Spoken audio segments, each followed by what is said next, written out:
توی دنیا ممکنه یه چیزایی مسیر زندگی تو تغییر بده.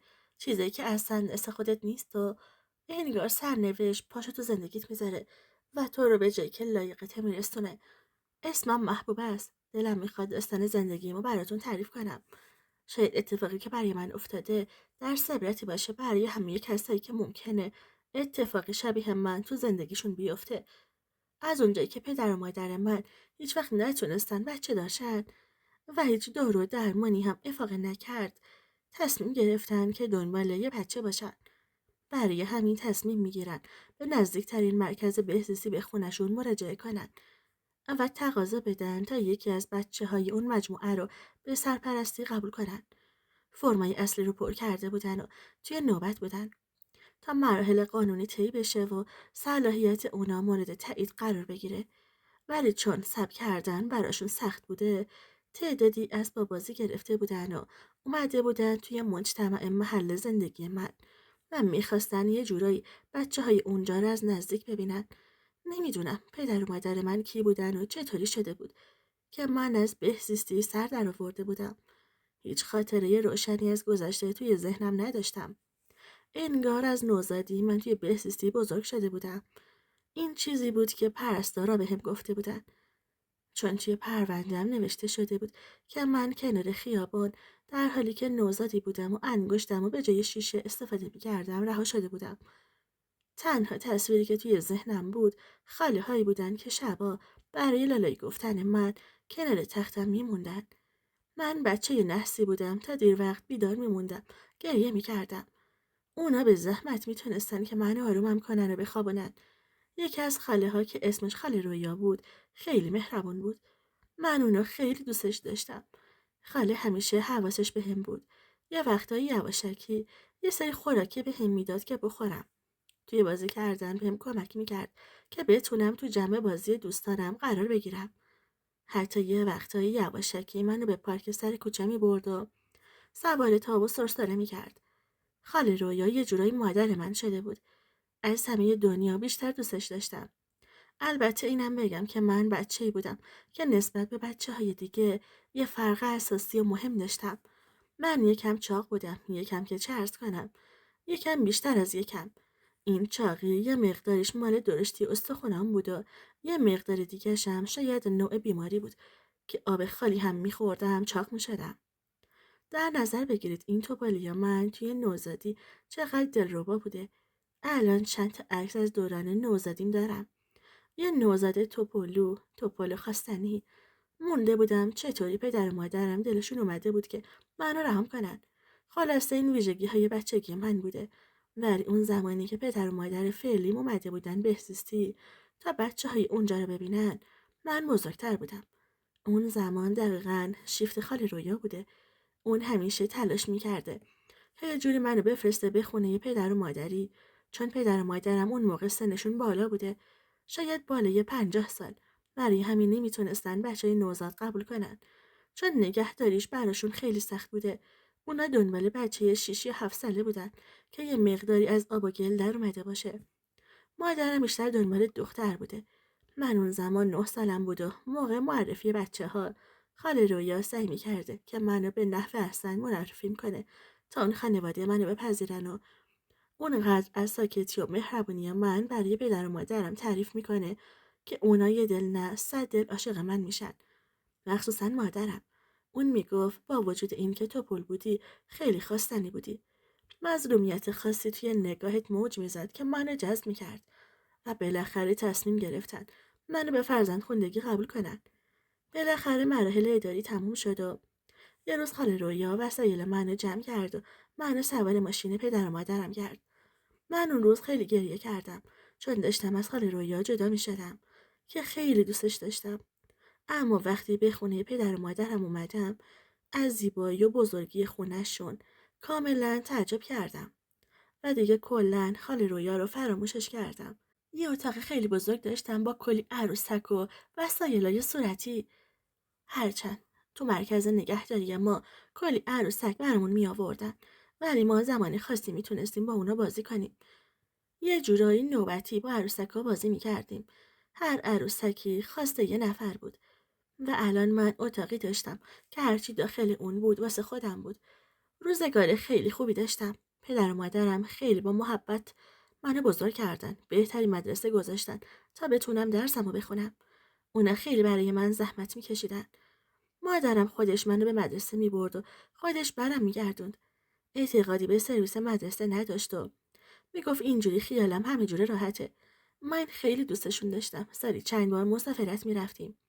حتی وقتی که کلاس داشتم اجازه میگرفتن و منو با خودشون به مسافرت میبردن. دنیا به کامم بود. میتونستم یه زندگی عالی داشته باشم. مهمترین بخش زندگیم این بود. یه دونه یه پدر و مادرم بودم. هر چیزی که میخواستم برام مهیا میشد. از بهترین غذاها، بهترین لباسا و بهترین وسایل مدرسه. یادم وقتی که مدرسه ابتدایی میرفتم. اونقدر وسایل و لوازم تحریر من لوکس و فانتزی بود که حسادت خیلی از دخترای مدرسه رو برمیانگیخت. اونا میخواستن با من دوست بشن تا بتونن به وسایل من دست بزنن. چون من بهترین مدرسه غیر انتفاعی شهر میرفتم. کلی به مدیر و معلم سفارش میکردن که کاملا مراقب من باشن. پدرم یه جوری خیر اون مدرسه شده بود. پول زیادی به مدرسه کمک میکرد. همه این کارا رو بیشتر به هوای من انجام میداد تا مسئولین مدرسه حواسشون شیش دویم به من بشه. کسی نمیتونست اذیتم کنه. البته بگم من بچه لوس و نوناری نبودم. توی مدرسه خوب درس میخوندم و به حرف معلم هم گوش میکردم.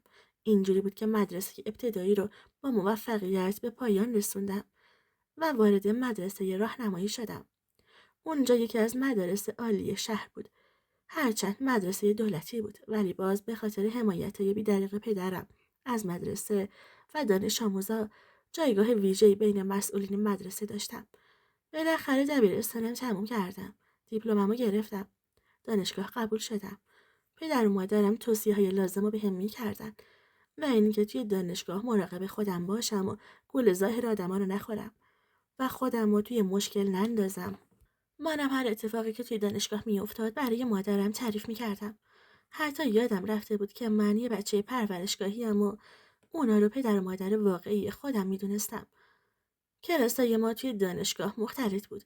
نمیدونم ژنتیک من اینطوری بود که اینقدر چاق و توپل باشم و به این دلیل توی دانشگاه هم خیلی مورد توجه قرار میگرفتم. خیلی ها نگاه میکردن. مخصوصا پسرا. بعضی ها میگفتن به به چقدر خوشگل و خوش تیپه. میگفتن دختر باید توپل باشه. البته میدونم که همه این جمله ها برای این بود که بتونن توجه منو به خودشون جلب کنن. اما من به کسی توجه نمی کردم و سعی می کردم که فقط درسمو بخونم. من هدف بزرگی داشتم. میخواستم بهترینا رو برای خودم رقم بزنم. رشته دانشگاهی من مترجمی زبان انگلیسی بود. دلم میخواست توی این زمینه اونقدر پیشرفت کنم که توی ایران نمونم و به یه کشور دیگه برم و همونجا زندگی کنم. البته بیشتر دوست داشتم به کشورهای آمریکایی برم. روزا میگذشتن و من مشغول درس خوندن بودم و توجهی به دیگران نداشتم. نمیدونستم توی کلاسمون پسری هست که یه جور دیگه توجهش به من جلب شده. بعدها بهم گفت که مدام حواسش پی من بوده. حتی یه وقتایی منو تعقیب میکرده که کسی مزاحم من نشه. من قد بلند و هیکلی بودم و چاق ورزشکار، نه چاق بدفرم. یه روز که از در دانشگاه خارج شده بودم و داشتم کمی پیاده روی میکردم تا بعد سوار اتوبوس بشم و به خونه برسم. سه تا پسر که هم رشته ما هم نبودن دنبال سرم را افتادن. شروع کردن متلک پرونی. اول خودم رو کاملا بیکری زدم. جوابشون رو ندادم. اما دیدم اونا ولکن نیستن و مدام پشت سرم میان و حرف میزنن. یه دفعه برگشتم و گفتم لطفاً گم شید برید. من حرفی با شماها ندارم. یکیشون گفت آخ جون چقدر خانومی شما. اون یکی گفت بیا بریم یه گوشه با هم دیگه صحبت میکنیم. حسابی عصبانی شدم و با کیفم توی دهنش زدم. یهو اون دوتای دیگه اومدن و دستای منو گرفتن. اینقدر با قدرت انجام شده بود که فرصت تکون خوردن نداشتم. و اونی که با کیف کاری کرده بودم براش اومد و رو برون وایساد و گفتش که خیلی خوبه که اینقدر شجاعی. میخواست کاری کنه. سرمو به چپ و راست تکون میدادم تا نتونه این کارو کنه. میدونستم میخواد چیکار کنه. سعی کردم با پامش لگد بزنم. اون دو پسرا جلوی حرکت پامو گرفته بودن. خیابونی که توش گیر کرده بودم تقریبا خلوت بود. درست لحظه‌ای که اون پسر کاملا نزدیک بود دیدم که یه چیزی خورد توی سرش افتاد. فرصت نکردم دقیق بفهمم چی شده. دیدم یه پسری با 2 پسر دیگه درگیر شد. دستم آزاد شد و کیفم و محکم توی دستم گرفتم و خودم رو به یه گوشه‌ای کشوندم. برگشتم نگاه کردم. دیدم اون پسر باهاشون داره حرف میزنه. انصافاً چقدر قوی بود و اون 3 نفر از عهده اون 1 نفر بر نمی اومدن. مات و مبهوت داشتم به این صحنه ها نگاه میکردم. یه لحظه به خودم گفتم بهتره فرار کنم و برم. ولی اون پسر اونجا تنها بود و شاید نمیتونست که هر 3 نفر رو و ممکن بود که اذیتش کنن. بنابراین به کمکش رفتم و از یه طرف شروع کردم. اون 3 پسر رو زدن و وقتی دیدن از عهده من اون پسر بر نمیاد وسایلشون رو جمع کردن و از اونجا فراری شدن. اون پسر جوان روی زمین نشسته بود. به سمتش راه افتادم. دماغش داغون شده بود. گفتم چه اتفاقی افتاده؟ گفت چیز مهمی نیستش. بالاخره تو دعوا هم میخوری و هم میزنی. من یه زمانی بوکس کار میکردم. کمرم آسیب دیده و الان چند سالیه که نمیتونم ورزش کنم. دستمالی از توی کیفم در آوردم و بهش تعارف زدم. گفتم چطور چیز مهمی نیست. دماغتون نکنه شکسته باشه. دستمالو گرفت و دماغش رو پاک کرد و به من گفت اگرم شکسته باشه خودش جوش میخوره. شما حالتون خوبه؟ تازه به خودم اومدم و گفتم که خب خدا رو شکر. گفت چرا مزاحمت شده بودن؟ گفتم نمیدونم. تازه از دانشگاه در اومدم. یهو دیدم که اونا افتادن دنبال سرم. یه دفعه گفت یادم اومد شما هم کلاسی من هستین. رشته مترجمی زبان درسته؟ گفتم ولی من شما رو به یاد ندارم. گفت فکر کنم شما هم کلاسی منین. جوری این جمله رو به زبون می آورد که انگار خودش هم شک داشت. در حالی که بعداً اعتراف کرد داشته منو تعقیب می کرده. بعدش هم از جاش بلند شد و خودش رو تکوند و وایساد. با تعجب نگاش کردم و گفتم که نمیدونم. حقیقتش اینه که من خیلی تلاش نمی کنم. اینکه بچهای کلاسمون رو خوب بشناسم. بهم گفت توی ماشین من اون دست خیابون پارک کردم. داشتم با ماشین از اینجا رد می شدم که دیدم شما با این چند تا پسر حرفتون شده. ماشین رو پارک کردم و اومدم سراغ شما. اگه میخواید تا یه جایی برسونمتون. گفتم دست شما درد نکنه ممنونم خودم میرم. گفت نه خواهش میکنم و راه افتاد. منم بی اراده مثل یه بچه آروم دنبال سرش راه افتاده بودم. اون پشت فرمون نشست و من در عقب باز کردم و نشستم. با تعجب آینه رو طوری تنظیم کرد که بتونه منو از توی آینه ببینه. یهو گفت راستی میان ترم فردا رو خوندین؟ سعی میکرد با بحث و گفتگو در مورد درس یخ منو آب کنه تا بتونم بیشتر صحبت کنم. من که خیلی عادت نداشتم به حرف زدن کمتر صحبت میکردم و بیشتر بله یا خیر یا جواب کوتاه میدادم. چون خونه پدر و مادرم هم تک فرزند بودم و خیلی هم صحبت نداشتم. برای همین کم حرفی رو یاد گرفته بودم خیلی هم خوب. پسره که اسمش شاهین بود آدرس خونمون رو گرفت و منو به خونمون رسوند.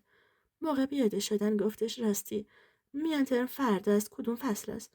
گفتم دقیقا یادم نمیاد ولی یادداشت کردم. گفت امکانش هست که برام بفرستین؟ گفتم کجا براتون بفرستم؟ شمارش رو روی برگه نوشت و داد دستم و گفتش که این شماره منه. میتونید واتساپ برام بفرستین. از سر ناچاری چون بهم کمک کرده بود مجبور شدم شماره رو ازش گرفتم و پیاده شدم و خدافزی کردم. اومدم خونه. پدرم سر کار بود و مادرم هم انگار برای خرید بیرون رفته بود. لباسم رو عوض کردم آبی به سر و روم زدم. بعد به اتاقم را افتادم و فصلایی که قرار بود برای میان ترم فردا بخونم و توی واتساپ برای شاهین فرستادم. اینجوری شد که شماره من دست شاهین افتاد. گاه و بیگاه به بهونه‌های مختلف درسی غیر درسی به هم زنگ میزد. با هم صحبت میکرد.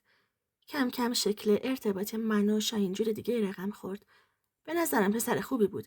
قابل اعتماد. شاهین قد بلند و هیکل ورزشی داشت. حالا دیگه گاهی وقتا تو محیط دانشگاه هم با هم صحبت میکردیم.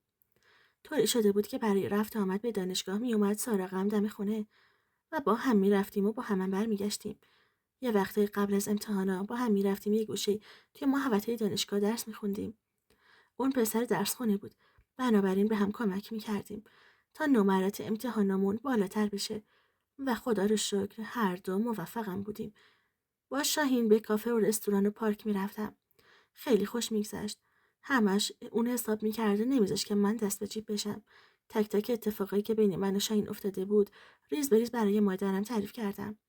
اون با دقت به حرفام گوش میکرد و یه وقتایی من راهنماییم میکرد و انصافاً راهنمایی های مادرم خیلی میتونست به من کمک کنه تا بدونم چه تصمیمی رو چه موقع بگیرم.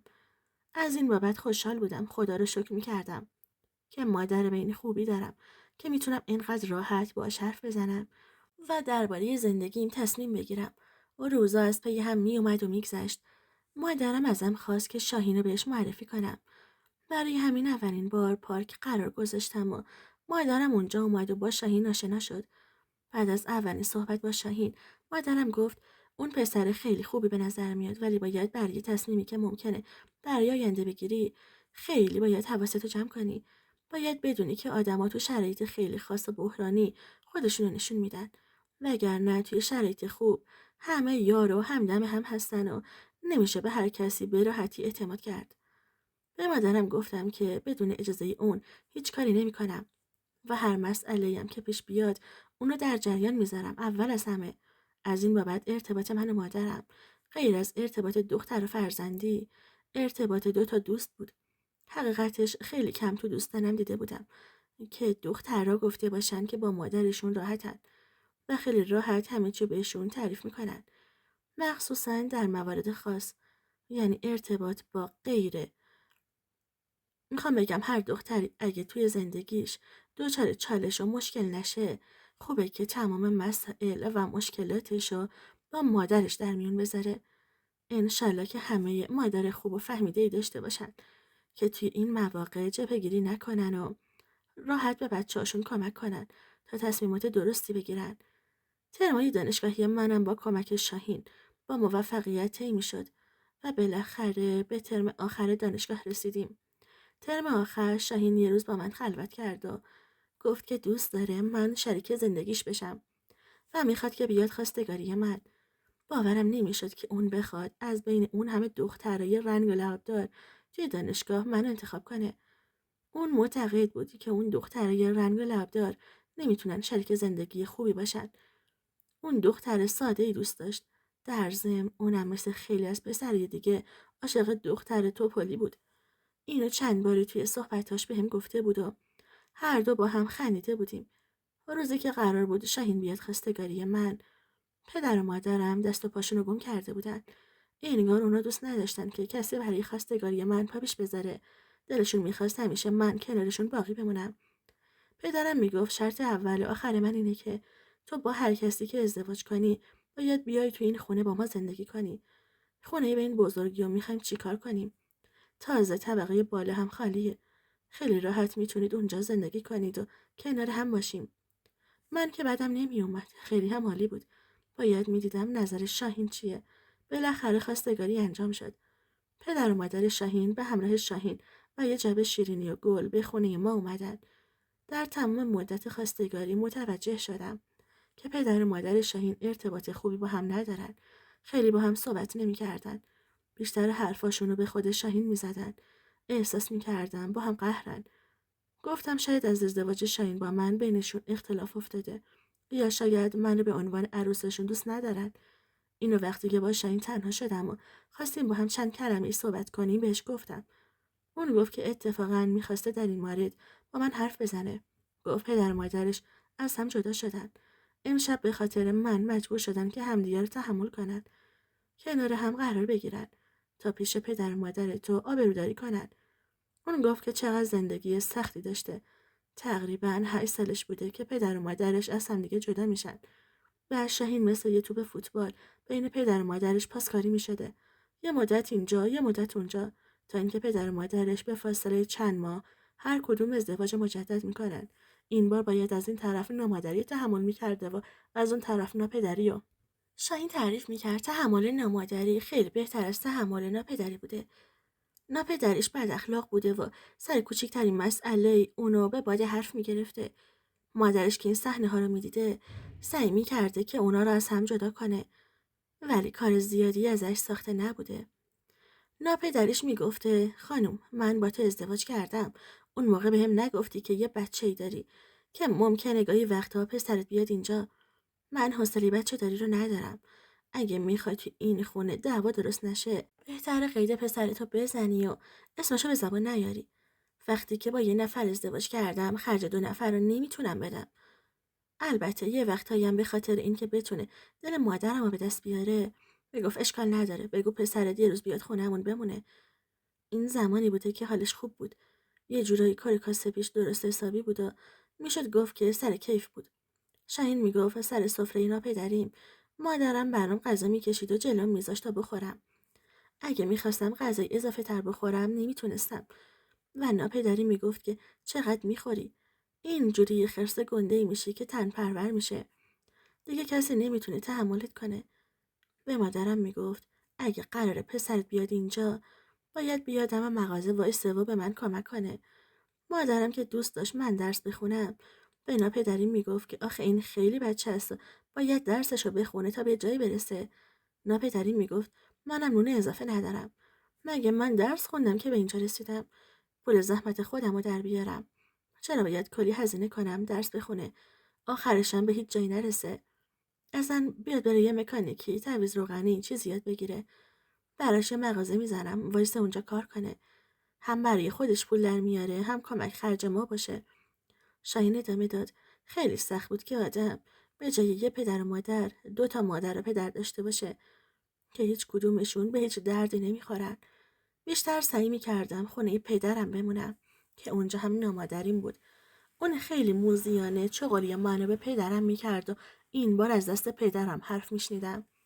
اینم بگم که حرف شنیدن از دست پدرم خیلی قابل تحمل تر بود تا حرف شنیدن از دست ناپدری. چون این هرچی بود پدرم بود و بعد از اینکه حرفشو میزد منو دلداری میداد. منو برمیداشت از خونه میبرد بیرون. پارک یا بازار یه چیزی واسم میخرید و از دلم در میآورد. ولی ناپدریم بعد از حرف زدن به منو زندانی میکرد و اجازه نمیداد که حداقل 2 وعده غذا بخورم. وقتی از زندان ناپدری خارج میشدم مثل موجودی که سالهاست غذا نخورده به غذا حمله ور میشدم. مادرم با اشک چشماش بهم غذا میداد و یه پولی کف دستم میذاشت. منو راهی خونه پدرم میکرد. کمی که بزرگتر شدم کشمکشا بیشتر و بیشتر میشد. چون دیگه دبیرستانی بودم و قدرت دفاع از خودم رو داشتم و گاهی وقتا کار به حرف شنیدنهای بدی میرسید. حداقل 2 میخوردم یکی میزدم. اینجوری تشنج بین من و این 2 خانواده خیلی بیشتر میشد تا جایی که بعضی شبا رو مجبور بودم توی پارک بخوابم و یا یه گوشه خرابه پیدا کنم و یه جورایی کارتون خواب بشم. بعضی روزا استخونام کاملا درد میکرد چون روی زمین خشک خوابیده بودم که فشار زیادی به وجودم وارد میکرد. خلاصه که من سختی های زیادی کشیدم توی زندگیم و همیشه آرزوی یه زندگی راحت، یه خواب راحت، یه تخت نرم به دلم بوده. یه مدتی عمو به خاطر پسرش که دانشگاه شهر ما قبول شده بود به شهر ما اومد و مستجری چون دلش میخواست به پسرش نزدیک باشه. عموم چه فکری میکرد و پدر من چه فکری میکرد. اون به خاطر پسرش که بتونه با آرامش درسشو بخونه و توی شهر غریب و تنها نباشه خونه و زندگیشو به مستاجر داده بود. خودش اومده بود تا کنار بچهش باشه تا اون بتونه زندگی خوبی رو داشته باشه. عموم که بود خیلی خوب بود چون گاهی وقتها میرفتم خونه اونا. انصافاً زنمویی داشتم که از مادرم بهتر بود و عمویی بهتر از پدرم. عموم خیلی با محبت بود و به خاطر پسرش که من یه جورایی میتونستم هم صحبتش باشم خیلی هوامو داشت. گاهی وقتا به هم پول میداد و گاهی وقتا خودش منو به مدرسم میرسوند چون مدرسم از خونه عموم خیلی دور بود. تقریباً 4 سال زندگی خوبی داشتم چون عمو و زنمو توی اون شهر زندگی میکردن و من باهاشون خیلی راحت شده بودم. عمو منو با اسم پسرم صدا میزد و من همیشه فکر میکردم چی میشد که عمو پدرم میبود. یادم روزی که عمومینا میخواستن اساس بکشی کنن و از اون شهر به شهر خودشون برگردن. پدرم هم برای کمک عموم اومد. یه ساعتی عمو پدرم رو برد توی اتاق تا باهاش حرف بزنه. مطمئن بودم که خیلی چیزا در مورد من برای پدرم داره تعریف میکنه. اون موقع من دبیرستانی بودم. یه سال دیگه داشتم تا بتونم دیپلممو بگیرم و کنکور بدم. تاثیر صحبتایی که عمو با پدرم کرده بود بعد از رفتن عمومینا دیدم. کاشکاری که پدرم اون موقع برام انجام میداد و چند سال پیش انجام میداد تا من این همه سختی نکشم. پدرم یه آپارتمان کوچیک برام به نام خودم گرفته بود و الان اونجا زندگی میکنم. بهم گفت دیگه برای عروسیم کاری نمیتونه انجام بده. دیگه دوست ندارم خونه پدرم یا مادرم برم. چون اینجا که برم باید نامادریمو ببینم و اون طرف برم ناپدریمو. هر کدوم از پدر و مادرها بچهای دیگه هم دارن. من ماشاءالله از خواهر و برادرم فول. ولی حاصل ازدواج پدر و مادرم من تنها. محبوب خانم، من به زندگی تنها با خودم عادت دارم. احساس میکردم زندگی شاهینم مثل من چالشای زیادی توش بوده و ما میتونیم در کنار هم خیلی خوشبخت باشیم. و وقتی پدرم گفت که میخواد بره در مورد شاهین تحقیق کنه، من اجازه ندادم. گفتم که من همه چیز رو در مورد شاهین میدونم و در مورد خانوادهش. نمیخواستم پدر و مادرم بفهمن که پدر و مادر شاهین از هم دیگه جدا شدن. پدرم گفت ولی دختر، تحقیق قبل از ازدواج خیلی مهمه. گفتم پدر جون، من خود شاهین رو میخوام و شاهینم پسر خیلی خوبیه. یه عقد مختصری گرفتیم و من و شاهین محرم شدیم. گاهی وقتا با شاهین به آپارتمانش میرفتم. اونجا با هم درس میخوندیم تا ترم آخر دانشگاهمون و پایان ناممون رو به پایان برسونیم. بالاخره دانشگاه تموم شد. اینم بگم که قبل از عروسی در طول دوران نامزدی به خاطر اینکه شاهین با صداقت با من برخورد کرده بود و ماجرای خانواده‌شو کامل برام توضیح داده بود، منم در مورد خودم به شاهین گفتم که من نمیدونم پدر و مادرم کیه و چطوری سر از پرورشگاه در آورده بودم. پدر و مادر فعلیم منو به فرزند خوندگی قبول کردن. یه چند ساعتی ازم دلخور بود و حتی با هم دعوا کرد. گفت منی که با صداقت باد برخورد کرده بودم دوست داشتم همون روز اول تو همین موضوع رو میگفتی بهم، یا اینکه میخواستی پنهون کاری کنی. اون چند ساعت به اندازه چند سال برا من گذشت. برام خیلی سخت بود که بتونم دوری شاهین رو تحمل کنم. من خیلی به اون وابسته شده بودم و اینو توی اون چند ساعت فهمیدم قشنگ. اما باز خودش بعد چند ساعت یه پیام بهم داد و گفتش که میبخشمت، به شرطی که دیگه هیچ دروغی بهم نگی.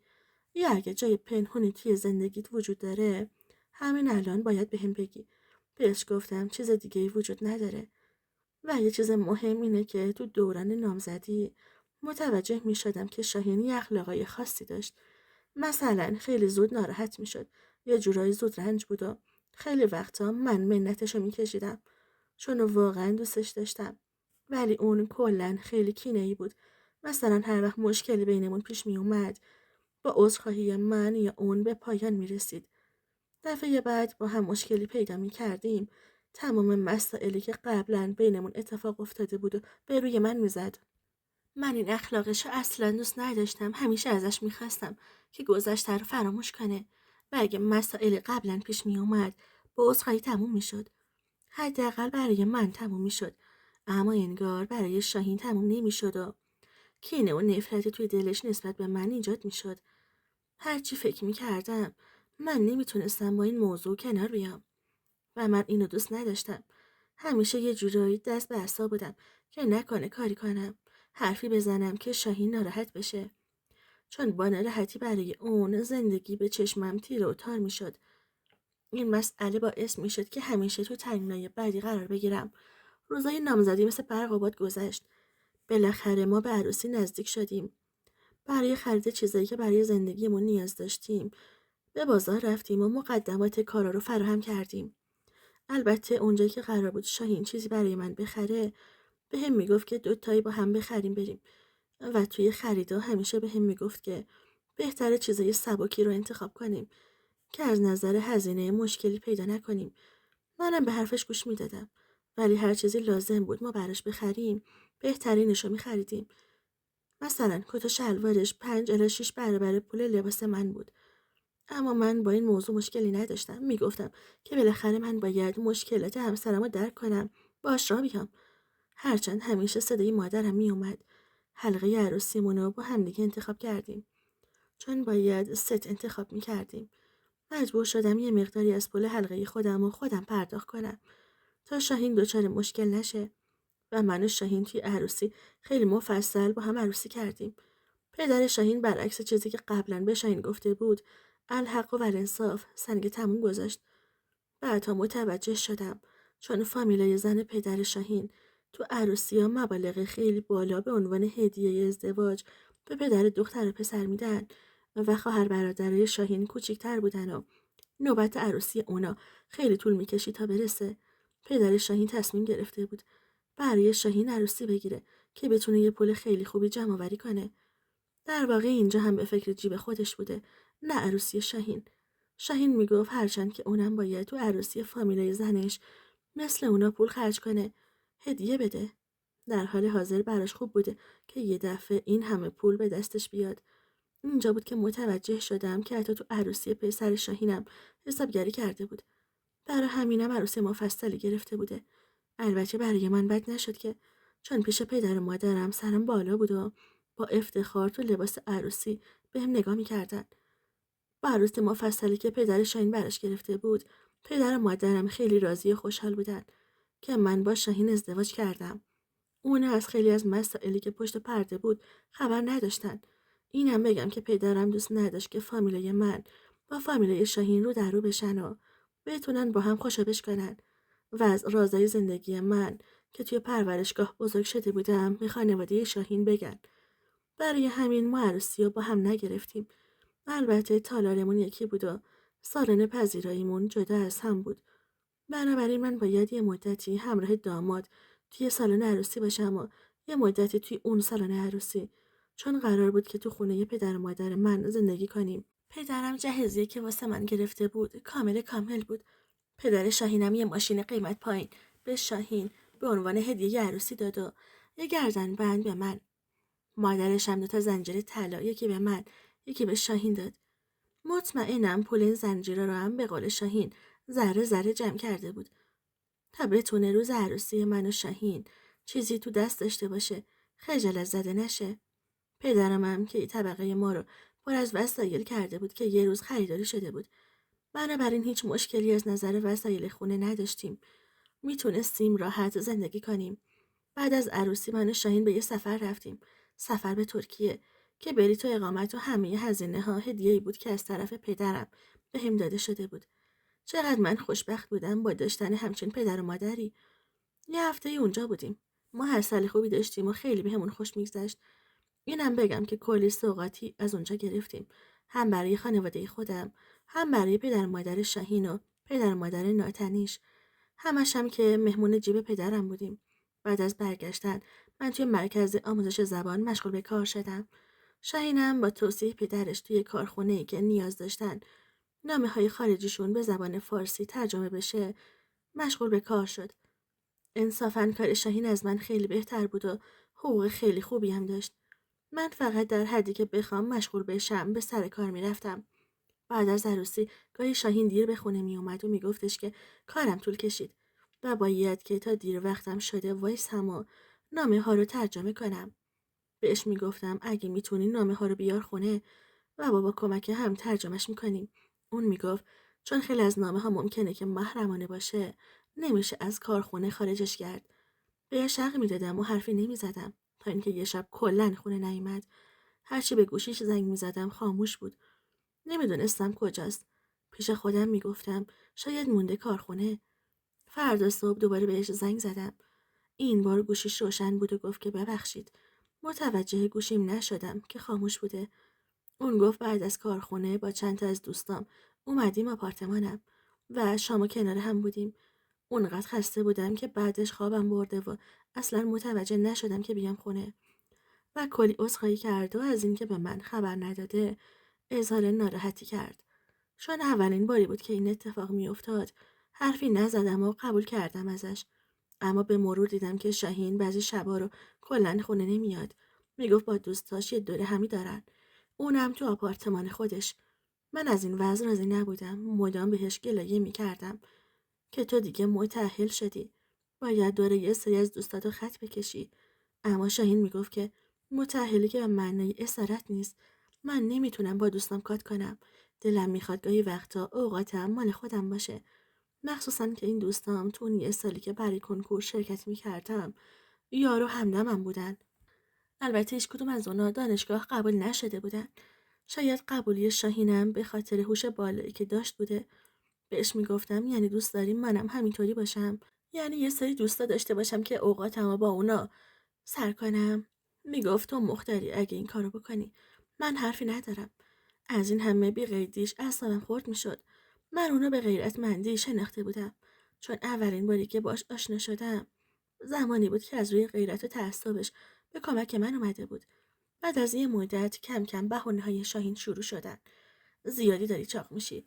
چرا هیکلت اینجوریه؟ شکمت چرا بزرگ شده؟ باید یه فکری بکنی. آدم حالش به هم میخوره. نمیتونم تو رو مهمونی جایی ببرم. چون نمیخوام دوستام تو رو ببینن. با این وضعیت تو از اون جور بهونه. میگفتم تو که از اول میگفتی من دختر تو پل دوست دارم. پس چی شد اون همه حرف میگفت اشتباه کردم. الان دیگه دوست ندارم. یه فکری بکن. مجبور شدم پیش دکترم برم و رژیم بگیرم. میخواستم یه مقدار لاغر کنم. تقریبا موفق شدم. یه 10 کیلویی لاغر کردم. اما مدام شاهین ایراد میگرفت. مثلا میگفت این قسمت از فلانه، چنانه، بزرگه، کوچیکه، باید آب بشه. خب تو رژیم گرفتن که نمیشد روی قسمت خاصی کار کرد. کم کم صحبت از پیکر تراشی اومد وسط. اون میگفت که تو باید بری اونجا تا هیکلت اونجوری که من دوست دارم شکل بدی. داشتم از دستش خسته میشدم. بهش گفتم اصلا همینی که هست. اگه دوست نداری میتونی بکشی کنار. تو از اولش با من اینجوری صحبت نکرده بودی. اینم بگم از این بحث و گفتگوهامون هیچیشو پدر و مادرم خبر نداشتن و همیشه غیبت‌های شاهینو من یه جورایی میپوشوندم که اونا متوجهش نشن که چه اتفاقی بین ما افتاده، چون دلم نمیخواست اونا رو هم ناراحت کنم. بحثمون بالا و بالاتر گرفت، جوری که یه بار شاهین چمدونشو جمع کرد و گفتش که دیگه از این خونه میره و بهتره که ما از هم جدا شیم. چون من نمیخوام به خواست اون انجام بدم. درست وقتی که شاهین میخواسته از خونه خارج شه، پدر و مادر من که بیرون بودن از راه رسیدن و شاهین و چمدون به دست دیده بودن. پدرم از شاهین پرسید که کجا داره میره. اون گفته بود که دیگه با من کاری نداره و میخواد که از هم جدا بشیم. پدرم رازیش کرده بود و آوردتش خونه و منم صدا زد، گفت چرا بچه بازی در میارین سر هر مسئله کوچیکی که نباید حرف از جدایی زد. زن و شوهر باید بتونن منطقی مشکلاتشون رو با هم حل کنن. نشستیم و کلی حرف زدیم. حرفایی که گاهی وقتا به داد و بیداد میکشید و اصلا تاثیرگذار نبود. پدرم چمدون شاهین رو سر جاش برگردوند. ازش خواست که بره سر کارش و وقتی برگشت دوباره در این مورد صحبت میکنیم. شاهین خونه رو ترک کرد. پدرم با من تنهایی صحبت کرد. در مورد علاقه خودش نسبت به مادرم و از سختی هایی که با هم کشیده بودن حرف زد و گفت که حتی بچه دار نشدن پدرمم باعث نشده بود که مادرم ازش جدا بشه و اونا منو به فرزندی قبول کرده بودن، در حالی که مادرم میتونست با مرد دیگه ازدواج کنه و بچه دار شه. گاهی وقتا خوبه که خانم‌ها یکم گذشت داشته باشن. به پدرم گفتم من کلاً از اون جریان و این حرفا خوشم نمیاد. بعدم از کجا معلوم که شاهین بعد از اینکه اون کار انجام دادم بهونه دیگه نگیره. پدرم گفت به هر حال تو باید همه سعی خودتو بکنی تا این زندگی حفظش کنی. نباید خیلی زود جا بزنی. اگه امروز راحت از شاهین جدا شی، فردا هم با آدم دیگه همین اتفاق واسط میفته. خیال نکن مردای دیگه بهتر از شاهین هستن. این تو هستی که میتونی زندگی تو یه تغییر اساسی بدی. همیشه خانم‌ها میتونن با محبت‌هاشون همسراشون رو به خودشون جذب کنن. میدونم دختر من توی این زمینه موفق میشه. اصلاً باید به فکر بچه باشی. یه بچه میتونه زندگی شما رو شادی زیادی ببخشه. دقیقاً از وقتی که تو به زندگی ما اضافه شدی، دنیامون از رنگ سیاه و سفیدی خارج شد و مثل رنگین کمون از همه رنگی به زندگیمون زده شد. تازه منم دلم میخواد نوه خوشگلم رو زودتر ببینم. مگه تو دوست نداری منو به آرزوم برسونی هان؟ میدونی که سن و سالی از من گذشته و دیگه مهمون امروز و فردای شما هستم. آرزوم اینه که خیالم از بابت تو راحت بشه. نوه گلمونم ببینم و این آرزو هم تا زنده هم بهش برسم. پدرم گفتم که از این حرفا نداشتیم ما. من دلم میخواست سالیان سال سایه شما بالا سرم باشه. دنیا رو بدون شما نمیخوام. چون دقیقاً از زمانی که وارد زندگی شما شدم فهمیدم که کنار شما میتونم برای زنده بودنم شاد باشم و خدا رو به خاطر داشتن شماها که پدر و مادر خوبم هستین شاکر باشم. بهش قول دادم برای یه بارم که شده به حرفش گوش بدم و همه تلاشم رو بکنم. بنابراین سعی کردم با مهر و محبت با شاهین صحبت کنم. بهش گفتم چطور شده که تو به فکر پیکر تراشی افتادی. اونم گفت چون یکی از دوستام خانمشو برده میشه یه همچین دکتری و کلی بهتر شده. منم برای بهتر شدن زندگیم از شاهین خواستم که دکتر خوبی برای من پیدا بکنه. شاهین که سر از پا نمیشناخت گفت که یکی از دوستانش تو این زمینه کار میکنه. گفتم آهان، پس این همه در مورد پیکر تراشی میگفتی به خاطر این بود که منو به دوستت معرفی کنی و فکر همونجاشو هم کردی. به هر حال چون به پدرم قول داده بودم که تو این زمینه همه تلاشمو بکنم. با شاهین پیش دوستش رفتیم. اون با دیدن من گفتش که پیکر تراشی روی شما خیلی قشنگ جواب میده. انگار همین کار رو توی مطبش انجام میداد و این برای من جای سوال داشت. اما گفت جای نگرانی نداره چون اتاق مجهزی هست و همه امکانات وجود داره و هیچ جای دلواپسی نیست. روز و تاریخ و مشخص کردیم. تقریبا 10 روز دیگه شاهین یکم مهربون تر شده بود. همین باعث می شد که من بیشتر روی تصمیمم محکم باشم تا بتونم رضایت خاطر شاهینم داشته باشم. بالاخره روزی که میخواستم برای عمل برم رسید. اومدم و از پدر و مادرم حلالیت خواستم. گفتم اگه یه زمانی اذیتتون کردم منو ببخشین. اونا با تعجب به هم نگاه میکردن و میگفتن که خجالت بکش دختر، مگه چی کار میخوای بکنی؟ گفتم به هر حال معلوم نمیشه که شاید یه موقع دیگه نفسم بالا نیومد و همه چی تموم شد. مادرم گفت زبانتو گاز بگیر دختر، تو همه زندگی منی. من بدون تو نمیتونم زندگی کنم. تو راه به شاهین گفتم من این کار رو فقط به خاطر تو میکنم تا بدونی که چقدر دوست دارم. امیدوارم لیاقت دوست داشتن منو داشته باشی. نگاهی به من کرد. درد و ناراحتی از چشماش میخوندم. من دیگه شاهین رو کاملا بلد بودم. بهم گفت نگران نباش، همه چی خوب پیش میره و بقیه راهو ساکت موند. پیش دکتر رسیدیم. مثل سری قبل کسی نبود. یواشکی از شاهین پرسیدم این دکتره حتی منشی هم نداره، خودش تنهایی کار میکنه. گفت یه مدتیه که منشیش رفته مرخصی، مجبوره که خودش تنها باشه. گفتم یعنی الان خودش تنهایی میخواد این کارو بکنه؟ گفت نه، 2 تا دستیار داره که با همین کار رو انجام میدن. گفتم تازه خودشم که قیافش به دکتره نمیخوره. گفت مگه به قیافه هست به علمه. یهو دکتر از داخل اتاقش بیرون اومد و گفت که بفرمایین. شاهین بهم گفت من همین بیرون منتظر میمونم تا بیای و چشمکی برام زد. عجیب بود که احساس میکردم یه اتفاق عجیب قراره بیفته. حس خوبی نداشتم اما سعی کردم به خودم مسلط بشم. دم در اتاق دکتر شاهین دوباره صدام کرد و به هم نزدیک شد. دقیق روبروی من قرار گرفت. دستی به صورتم کشید. دستی پر از محبت. بهم گفت مطمئنی که میخوای این کار رو انجام بدی؟ گفتم من برای تو هر کاری انجام میدم. نگران من نباش. صحیح و سالم میام بیرون. دقیق دیدم تو چشماش اشک جمع شده. دکتر گفت شاهین بسته دیگه. داری مرددش میکنی. من یه بیمار دیگه هم دارم. کار این تموم بشه باید برم سراغ اون یکی. شاهین به هم محبتی کرد و گفتش که برو. من وارد اتاق شدم. دکتر ازم خواست که برم داخل اتاق فلان. وارد اتاق شدم و دکتر وارد شد. روپوش خاصی پوشیده بود. یه کلاه مانند هم رو سرش گذاشته بود. بهم گفت هنوز که آماده نشدی. نکات لازم رو بهم گفت و خودش هم مشغول یه سری کارا روی میزش شد. وقتی دوباره به طرفم برگشت من هنوز همون حالت بودم. گفت چی کار میکنی؟ اگه نمیخوای این کار رو انجام بدی بهم بگو. وقت منو تلف نکن. چند لحظه گذشته بود و برق چشمای دکتر رو به وضوح میدیدم. به محض اینکه اتاق مورد نظر رسیدم 2 تا آدم اونجا بودن و مطمئن نبودم که داره چه اتفاقی میفته که دکتر اومد و گفت که بهتر قبل از عمل ما یه کاری کنیم. با چشمان خواهش میکردم. میدونستم که منظورش چیه. با دستم به دکتر اشاره کردم که میخوام این چیزی بگم و دستشو برداره اون یکی که گرفته بود. برداشت و بلافاصله صدامو بردم بالا، اما دوباره دستشو گذاشت و میخواستم شاهین رو صدا بزنم. دکتر خندید و گفت مگه نمیدونی شوهرتون بیرون نیست؟ شوهر دوست منه و تو رو آورده اینجا که به عهدش وفا کنه. آخه توی جریانی تو رو باخت. میدونی که چی میگم؟ قرار بود زنشو برای من بیاره. همین موضوع جریان الکی بود.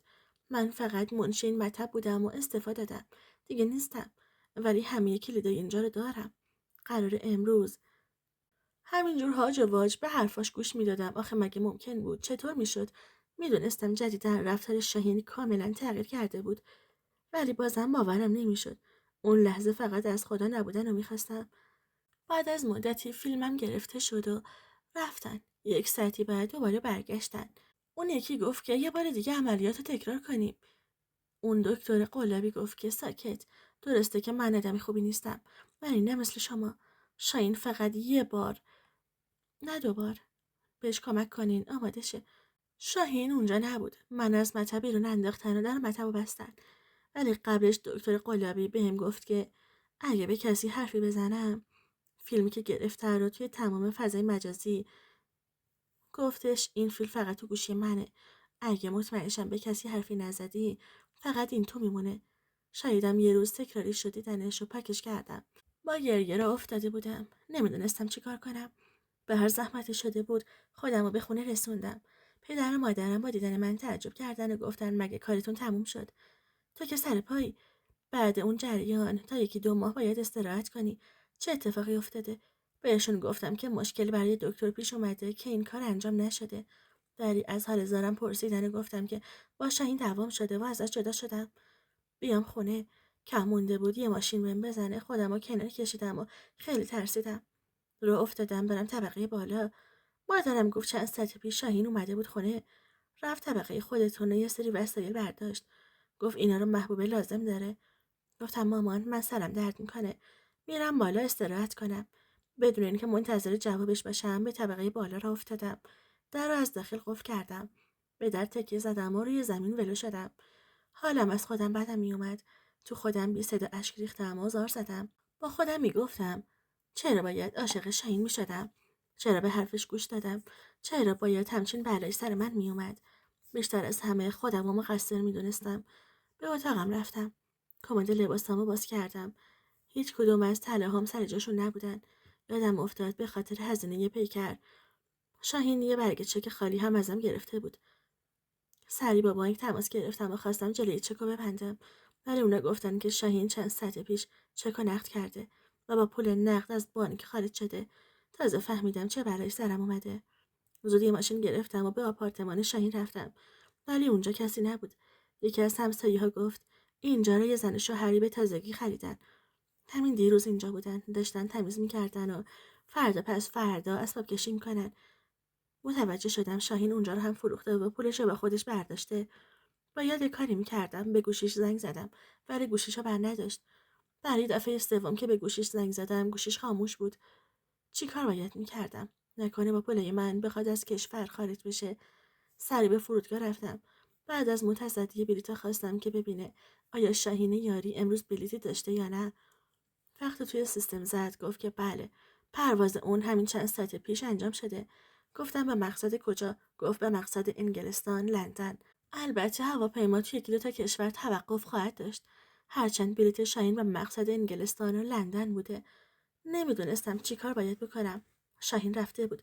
منو با حال زارم تنها گذاشته بود. خواستم پیش پلیس برم و همه چی رو بگم. ولی مگه چه اتفاقی میافتاد؟ حتی اگه شاهین رو پیداش میکردن و میآوردن و حتی اگه یه بلایی سرش میآوردن، بالاخره آبروی من میرفت و این چیزی نبود که من بخوام. فقط تنها راهش این بود که سکوت کنم و صدای ازم در نیاد. خوبش به این بود که توی مطب دکتر شاهین آدرس آپارتمان خودش رو نوشته بود. فکر کردم اینجوری کسی آدرس خونه پدر مادر منو بلد نیست و نمیتونن مزاحمم بشن. پس بهتر بود که سکوت کنم. حداقل باعث آبروریزی خودم نشم. تا یه مدت حالت افسردگی داشتم. اعصابم به هم ریخته بود. حوصله هیچ کس رو نداشتم و سر هر چیزی داد و بیداد را مینداختم و از خونه هم بیرون نمی اومدم. وقتی پدر و مادرم بیش از حد تحت فشارم گذاشتن و ازم خواستن که بگم چه اتفاقی افتاده، مجبور شدم به زبون بیارم و دردامو یه جور دیگه بیان کنم. گفتم شاهین منو ترک کرده و از کشور خارج شده. باورش برای خانواده‌ام هم سخت بود. سراغ پدر و مادرش رو جدا جدا رفتن. فهمیدن که مدت‌ها سراغ اونا هم نرفته. من گول سادگی و زرنگیش شاهین رو خورده بودم. یه سال گذشته بود و خبری از شاهین نبود. بنابراین به دادگاه رفتم و تقاضای جدایی غیابی کردم. اما بهم گفتن که به این زودی نمیتونی طلاق بگیری. باید چند سالی از غیبت شوهرت گذشته باشه. اونا بهم گفتن که میتونم از پلیس بین‌الملل کمک بگیرم. تا اگه شاهین کشور دیگه ای هست پیداش کنن و به ایران برش گردونن تا تکلیف منو روشن کنه. این چیزی نبود که من میخواستم. بی خیال جدایی شدم. گفتم چند سال صبر میکنم و بعد تقاضای طلاق غیابی میدم. کارمو از دست داده بودم. حال حوصله خوبی نداشتم و حتی زندگی کردنم برام مشکل شده بود. دلم برای خودم و سادگی میسوخت. چرا همون اول اجازه ندادم پدر و مادرم در مورد شاهین تحقیق کنن؟ چرا اجازه ندادم اونا بفهمن که شاهین فرزند طلاقه؟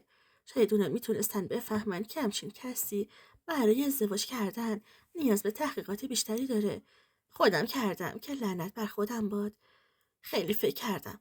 ساعتها، روزها. من نمیتونستم برای همیشه در اعضای این زندگی از دست رفته بمونم. برای همین تصمیم گرفتم محکم باشم. از نو زندگیمو شروع کنم. شاهین حتی تا قبل از خارج شدنش از ایران از کارخونه هم استعفا داده بود. پدر و مادرش هم اطلاعی ازش نداشتن یا اونقدر گرفتار زندگی خودشون بودن که شاهین به یادشون نمی اومد. بنابراین هیچ کس نبود که دنبال شاهین بگرده. تقریبا 1 سال و نیم از این ماجرا گذشته بود. شاهین برای من یه جورایی مرده به حساب می اومد.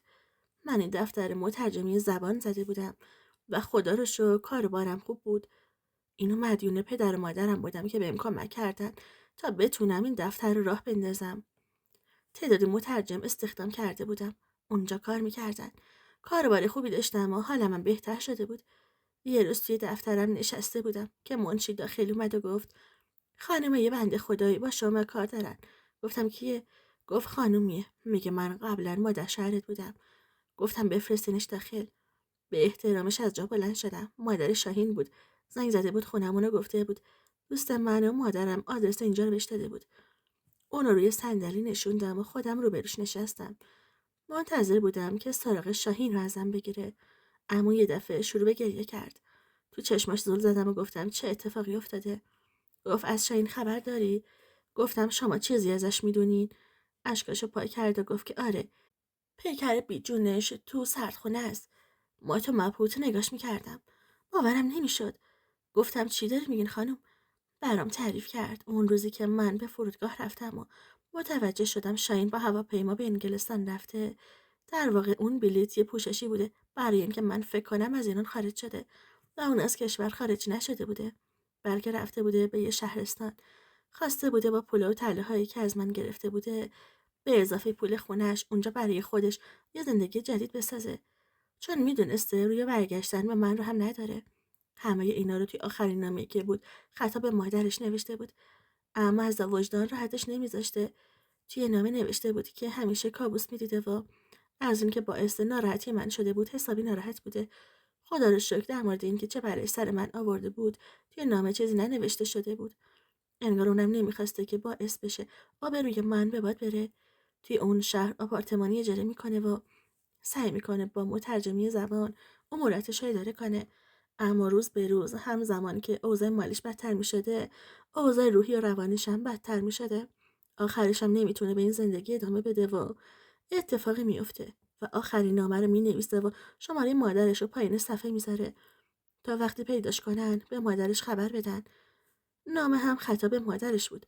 من خوندمش و از مادرش خواسته بود که حتما بیاد سراغ من و از من حلالیت بطلبه. با وجود ظلمی که شاهین در حق من انجام داده بود بازم راضی به نبودش نبودم. چشمام پر اشک شد. مادرش رو در آغوش گرفتم و کمی دلداریش دادم. مادرش معتقد بود تقصیر اون بود که نتونسته بود پدر شاهین رو تحمل کنه و از سریع تقاضای جدایی داده بود و به خاطر خودش زندگیشو نابود کرده بود.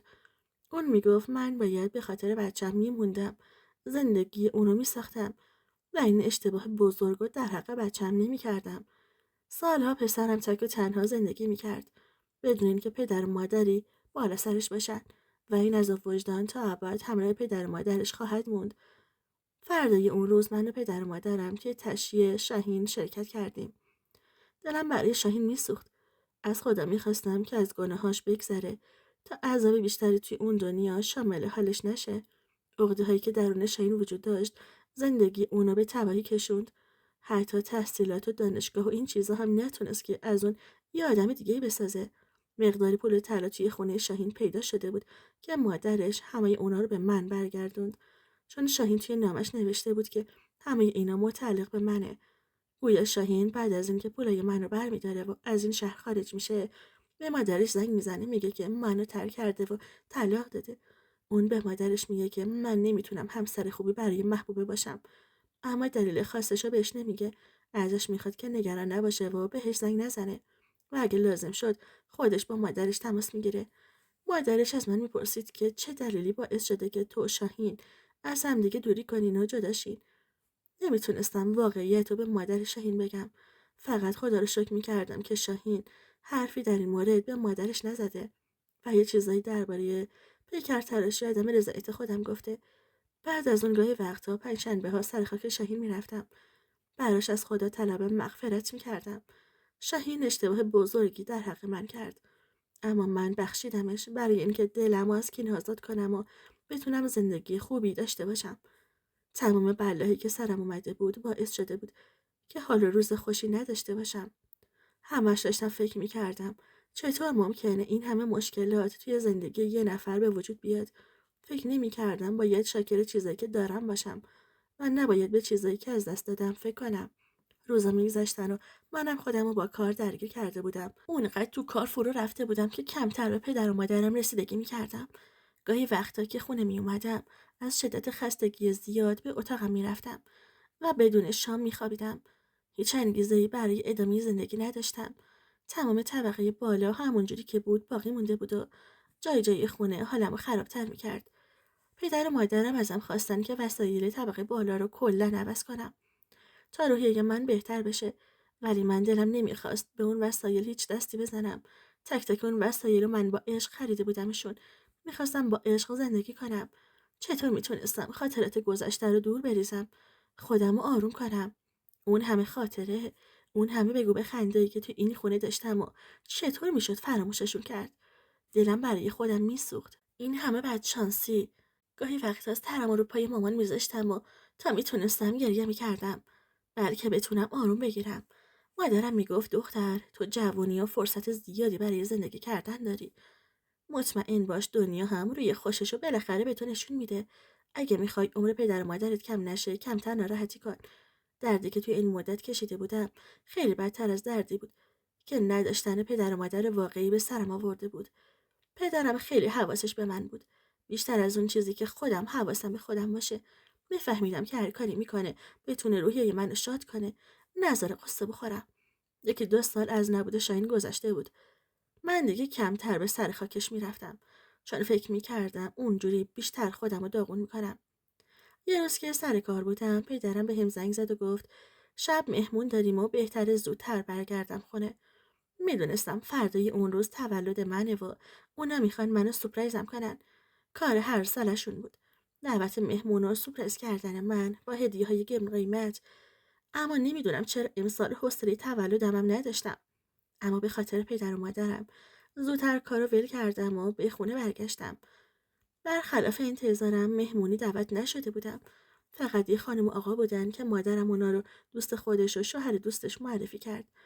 تولد ساده‌ای برام گرفته بودن.